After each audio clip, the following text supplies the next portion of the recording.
So, what exactly is small talk? Small talk is not only an important part of business culture in the United States, but also an important aspect of our culture in general. A lot of Americans are generally uncomfortable with too much silence, whether in the presence of an acquaintance or a total stranger. Small talk is basically a friendly attempt to break that silence and to help everyone feel more comfortable. In a business setting, however, small talk is also full of opportunities.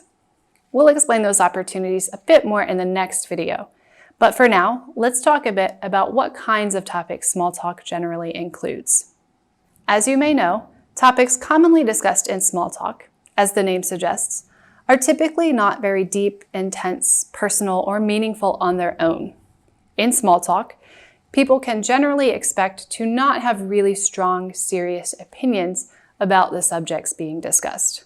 Although, some Americans can get really into their sports teams and favorite TV shows. Safe topics include the weather, recent happenings in your life, upcoming plans, pop culture and entertainment, sports, current news that is not politically charged, the day or the week and how it's going, observations on your surroundings or where your conversation partner is from or went to school.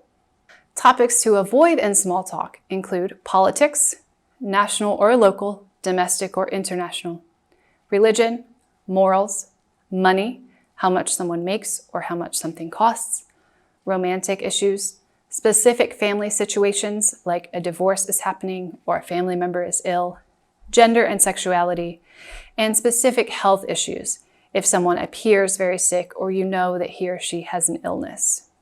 In general, keep to topics that you would feel comfortable sharing information about with anyone. These include topics most people don't have strong opinions on, or ones that you wouldn't mind if someone overheard if they were listening in on your conversation.